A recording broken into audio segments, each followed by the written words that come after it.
Hey guys, this is Post-Production Pi with SLRlounge.com. Alright guys, so the last feature I want to talk about in this content area is the filter menu. Now we can get to the filter menu by hitting backslash, and it'll pull up the filter menu at the top of your content area. Now with the filter menu, we can essentially filter our images in our catalogs via pretty much anything. We can do it by text in a file name or in keywords, by attributes, star settings, by metadata, and it's a very useful tool. So let's go over the different filtering options, starting with text. Now a text filter will basically allow you to filter based on any searchable field, or you can specify which fields you want to search, whether it just be file name, copy name, the title, a keyword, or whatever you want. So let's give you guys an example. I'm going to select an image and we're going to go to our keyword list over here, and let's just apply some random keyword to this image. It doesn't really matter. We'll just call this landscape, and let's apply this keyword as Paulus Verdes. Okay, so we have two keywords applied. So we're going to go back to our filter right here, and I'm just going to say search any searchable field, and it contains, you select an operator, so it contains all of these words, and we're just going to say Paulus Verdes. Hit enter, and it'll automatically bring up any keywords or any images that it finds with a searchable field that contains Paulus Verdes. If I type in landscape, it'll automatically bring up landscape. So it's a really useful feature, and you might be asking, well, what would I use it for exactly? Well, we use it often to actually verify cards. So when we shoot on a CF card, we have a starting image number and an ending image number. So what I'll do here is I'll go to my starting image number, which might be something like 349, and we'll just say it's 2-11 for the sake of this, because I know that there's an image in here that's labeled 2-11. So we'll type in 2-11, hit enter, and it shows me that image. So I know that I've got my starting image, and then I go and type in the number of the last image. And then I see, okay, I've got my last image, and I know that it's probably got everything in between if it got the first and the last. So anytime you're looking for something in your catalog, this text search field is an amazing tool. Now it gets even more powerful as you are getting catalogs that get up to 10,000, 20,000, 30,000 images, and it allows you to quickly get through those images and find what exactly you're looking for. Just make sure that you guys assign good keywords to your images so that you can quickly find them whenever you want. Alright, so let's move on to the attribute filters. Now if we select attribute right now, it's going to also keep text toggled. So text is actually turned on. So now we're filtering for text and an attribute. So if I select one of these flags right now, it's going to show nothing is available, because nothing is shown that has both the 2-11 text and the flagged as a pick flag status. So I have to untoggle one of these filters to be able to show only attributes. So I'm just going to click on text again.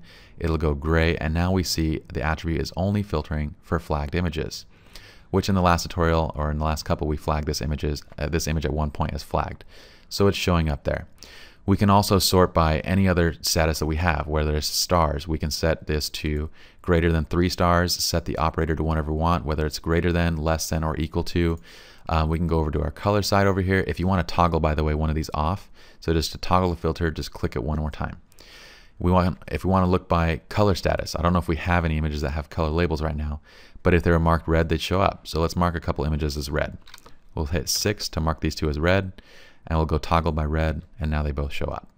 Okay, so if I click from here and I hit 6 again, since both of these are selected, it's going to remove the red label, and then it's going to say no photos match the filter, which means that we have no images right now that are labeled red.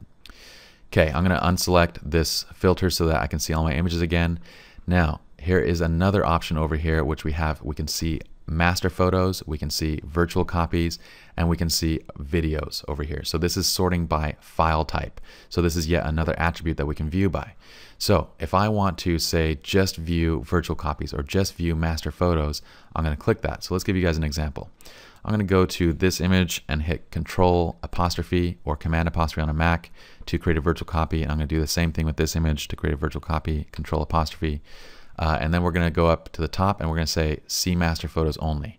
So now it removes those two virtual copies from my view. If I click on see virtual copies, I see just those virtual copies. And if I click on videos, I see just the videos. Once again, clicking on another option will add that to the filter, and so you need to click it again if you want to toggle something. So toggling it on and off, you need to click twice. Okay, so now we just see just the movies. So again, that's how you filter by attributes. And now let's go on to discuss filtering by metadata. So I'm going to toggle the attribute by clicking it once. I'm going to click on metadata. You can also click none to turn off all the different filters. So with metadata, we can choose exactly how we want to filter. And we can filter by one metadata attribute, or we can filter by multiple attributes all at the same time. So first we see keywords. So if we show all and it has 2 keywords applied, it has 33 images in this filter.